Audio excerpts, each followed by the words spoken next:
Welcome to Tripura Info News Update. In a strong criticism of the state government and police administration, the Tripura Pradesh Congress and Mahila Congress jointly addressed a press conference, highlighting concerns over women's safety. Leaders expressed dissatisfaction with the current security measures and called for urgent action. As part of their campaign, a series of conferences, meetings, and deputations will be organized from March 23 to March 29.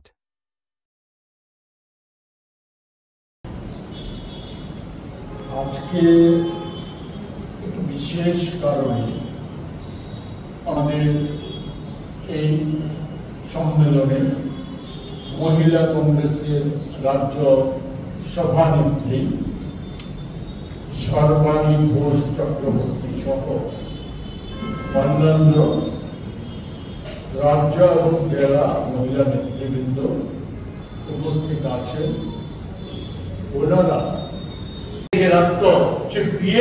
বিজেপির শ্রমিক সংগঠন গত 12 তারিখ তারা আগরতলায় একটা কর্মসূচির মধ্য দিয়ে তাদেরকেও স্বীকার করতে হয়েছে যে দেশে ওই সমাজের মহিলা, বিশেষ করে প্রকল্প ক্ষেত্রের মহিলারা উপেক্ষিত হয়ে আছে। মোদী জমানায়, আমাদের রাজ্য সরকারের জমানায়, ডাবল ইঞ্জিনের জমানায় তারা দাবি করেছে সেখানে অঙ্গনাদি কর্মী হেল্পারদের সর্বভারতীয় সংগঠনগুলি যে দাবি করে আসছে তার সাথে সম্মতি রেখে 26,000 টাকা ন্যূনতম মাসিক মজুরি করার দাবি জানিয়ে এসেছে।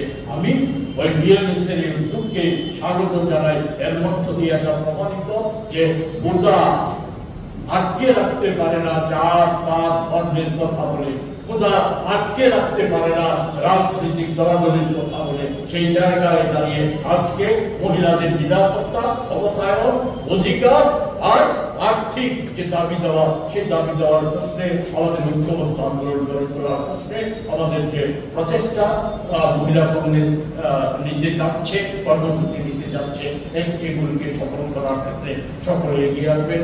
আপনাদের সর্বাত্মক সহযোগিতা যে আমি সর্বাণী ঘোষ চক্রবর্তীকে আন্দোলন কর্মসূচি সম্পর্কে হচ্ছে যে গোটা দেশেরই মহিলাদের সামাজিক অবস্থা, আর্থিক অবস্থা, অধিকার, ক্ষমতা, এই সব নিয়ে যে গুরুত্বপূর্ণ ক্ষেত্রগুলি আছে, শিক্ষা, এই সমস্ত কম বয়সে বিয়ে হয়ে যাওয়ার সমস্যা, এগুলি নিয়ে একটা জাতীয় ক্ষেত্রে একটা সমীক্ষা হয়েছে। সেই সমীক্ষা থেকে যে national family health survey 5 report, এটা ফেব্রুয়ারি মাসে অনুষ্ঠিত হয়েছে, মার্চ মাসের প্রথম সপ্তাহে সেই রিপোর্ট প্রকাশিত হয়েছে।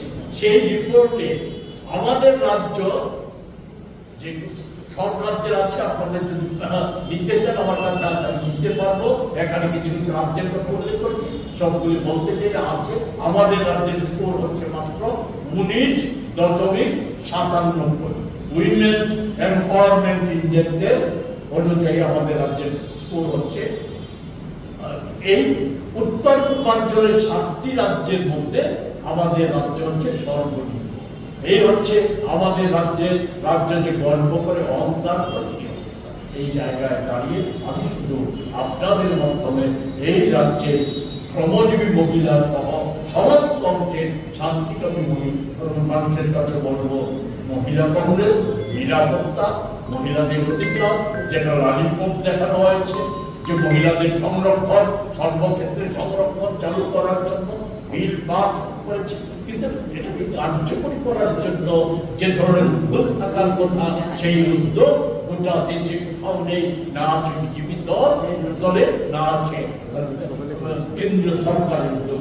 সেই মহিলা বিল এবং নারী নিরাপত্তা সহ কর্মসংস্থান, আরো কিছু কিছু দাবি যে আন্দোলন হবে।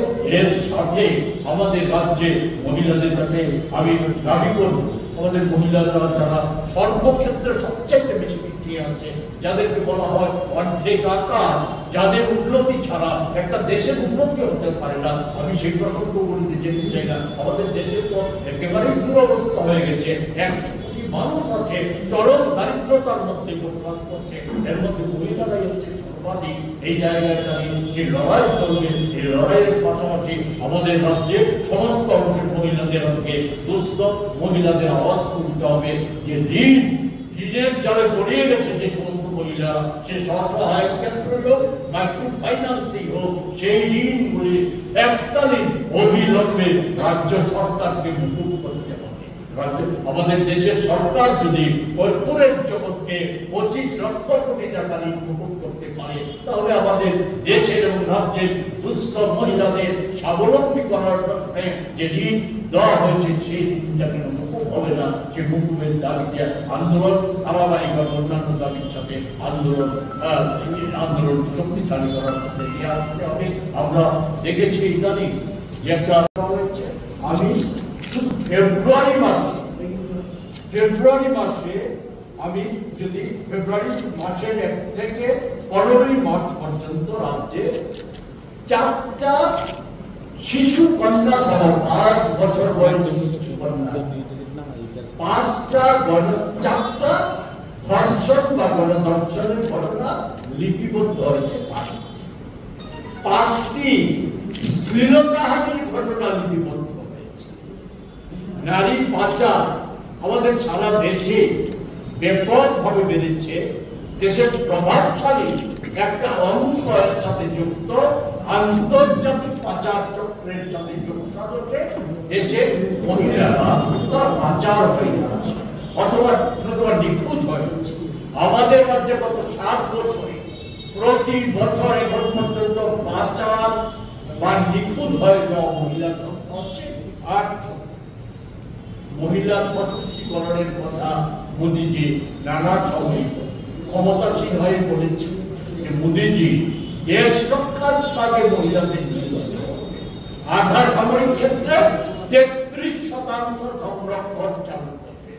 সেই জায়গাতে গত আন্তর্জাতিক নারী বর্ষে মোদীজি তো বিবৃতিতেই উনি বলা যায় পছন্দ করেন এবং এতে শ্রেষ্ঠত্ব অর্জন করেছে। আন্তর্জাতিক নারী দিবসে গত যে 8 মার্চ হলো, গুজরাটে কেন্দ্রীয় স্তরের সরকারি প্রোগ্রাম হয়েছে। সেই প্রোগ্রামে মোদীজিকে কেন্দ্র করে যত সিকিউরিটি ছিল সকলে ছিল না। ভালো কথা, এতে আমার কোনো আপত্তির কিছু নেই। মহিলা কংগ্রেস আপত্তি উঠেছে, আপত্তি হয়েছে যে যেখানে বলা হয়েছিল শতকরা 33% সংরক্ষণ, এতে প্রকৃত সংরক্ষণের অবস্থা হচ্ছে এখন পর্যন্ত যে বাইরে হচ্ছে এটা হচ্ছে 4.37%। কোন ক্ষেত্রে কত আমি বলে ভারাক্রান্ত করতে চাই না, এটা লিখিত আছে, আমরা দিয়ে দিয়েছি, আপনারা দেখে নেবেন। আর যদি প্রয়োজন হয় আপনারা যদি সুযোগ দেন, সরকারি আছে সেখানে উল্লেখ। আমাদের মহিলা সশক্তিকরণের আরেকটা জায়গা, আমাদের দেশে বিভিন্ন সামাজিক প্রকল্পগুলির রূপায়নের জন্য সেখানে কর্মরত মহিলারা আছে। প্রায় 1 কোটি সামাজিক প্রকল্পগুলি রূপায়িত করার জন্য গোটা দেশে 1 কোটি মানুষ কর্মরত। তার মধ্যে 95% হচ্ছে মহিলা। অনেক শুধু কয়েকটা ক্ষেত্রের কথা বলছি, সেটা হচ্ছে অঙ্গনওয়াড়ি, সহায়তা কর্মী, আশা, মিড ডে মিল, এছাড়া স্বাস্থ্যক্ষেত্র সহ স্বাস্থ্যক্ষেত্র 2F, এই সমস্ত নানা সাফাই ক্ষেত্র, এই সমস্ত নানা ক্ষেত্রে মহিলারা একটা ভালো সংখ্যায় কাজ করে। সেখানে 1 কোটি মহিলারা কাজ করে, তারা ন্যূনতম মজুরি পায়। যে মজুরি বৃদ্ধির জন্য লড়াই সংগ্রাম সারা দেশে হচ্ছে, আমাদের রাজ্য হচ্ছে, কিন্তু মোদীজির যেমন প্রণব হচ্ছে না, রাজ্য সরকার প্রণব হচ্ছে না। আমি অন্য সব উদাহরণ দিতে চাই না। আমাদের মিড ডে মিল, আমাদের রাজ্যে একজন মহিলা শ্রমিক মাসে মাত্র উপার্জন করে 2,500 টাকা। এও 10 মাস বেতন পায়, 2 মাস বেতন পায়। সে জায়গায় আমি শুধু কর্ণাটক আর হিমাচল প্রদেশ, কর্ণাটকে পায় ন্যূনতম মিড ডে মিলে পায় 3,750 টাকা। হিমাচল প্রদেশে পায় ৩,৫০০ টাকা। আর মোদি আমাদের ত্রিপুরা তো নানা গর্বের কথা বলে, আর মোদি যে রাজ্য নিয়ে সবচাইতে বেশি গর্ব করে, গুজরাটে এই প্রকল্পের মহিলা কর্মীরা পায় আমাদের রাজ্যের মতো ২৫০ টাকা। আশা ক্ষেত্রে ২৮টা বিষয় নিয়ে তাদের কাজ করতে হয়, কাজের কোনো নির্দিষ্ট সময় নেই, কিন্তু তাদের কোনো স্থায়ী মজুরি বা ভাতা বা কিছু। এরা সর্বসাকুল্যে আশা এবং আপনার মিড ডে মিল মিলিয়ে প্রায় ১৯,০০০-এর বেশি আমাদের রাজ্যে মহিলা আছে। আশারা তারা পায় সর্বসাকুল্যে মাসে তাদের হয়তো সবচেয়ে বেশি রোজগার করে হয় ৩,০০০। এই হচ্ছে তাদের অবস্থা। সেখানে বলা হচ্ছে যে মহিলারা তারা স্বাবলম্বী হয়ে গেছে, সশক্তিকরণ করা হয়েছে। আমি আপনাদের কাছে বিনীতভাবে সময় চেয়ে নিয়ে বলতে চাই, আমাদের যেখানে যাবেন যেখানে লাখ প্রতিনিধির গল্প শুনিয়ে ফ্ল্যাক্স ব্যানার বোর্ডিং হচ্ছে লাখ কত 91,871 জন লাখ ৫৩,৬২৩টি সরবরাহ একদম, যাদের সদস্য সংখ্যা ৪,৮৪,০০০। আমি বলতে চাই এই লাখ প্রতিনিধি যাদের কথা বলা হচ্ছে তাকে অর্জন করেছে না ঋণ, সবটাই হচ্ছে ঋণ। স্বসহায়ক দলগুলিকে তাদেরকে কিছু কিছু ক্ষেত্রে ঋণ দেওয়া হচ্ছে। আমাদের দেশ এবং রাজ্যে, দেশের কথা বলে সময় দিতে চাই না, রাজ্যে ঋণ নিতে বাধ্য হচ্ছে মহিলা। নানা স্বসহায়ক দল বলুন, মাইক্রো ফাইন্যান্স বলুন, নানা ক্ষেত্র থেকে সংসার চালানোর জন্য মহিলারা ঋণ নিতে বাধ্য হচ্ছে। এই একটা ঋণ, সেই ঋণের কিস্তি দেওয়ার জন্য, ঋণ শোধ করার জন্য আরেকটা ঋণ নিতে হচ্ছে।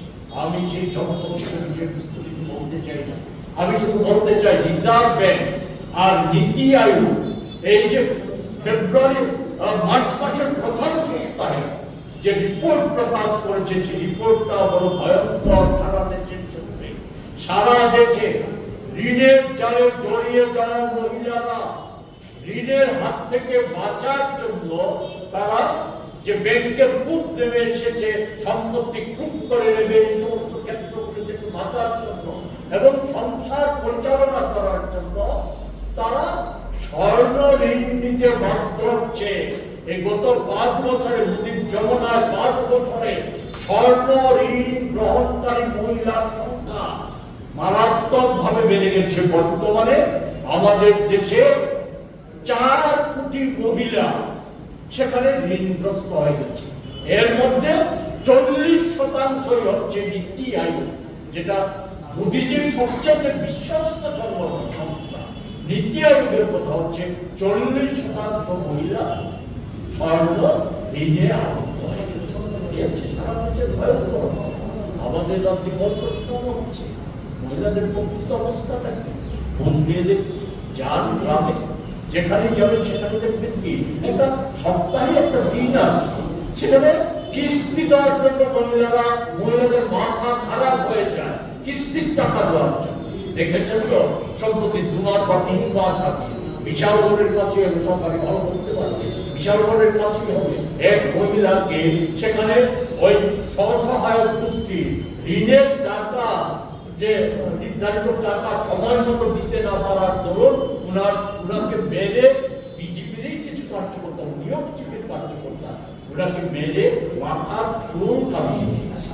এই একটা ভয়ঙ্কর অবস্থা সারা রাজ্যে তৈরি করেছে।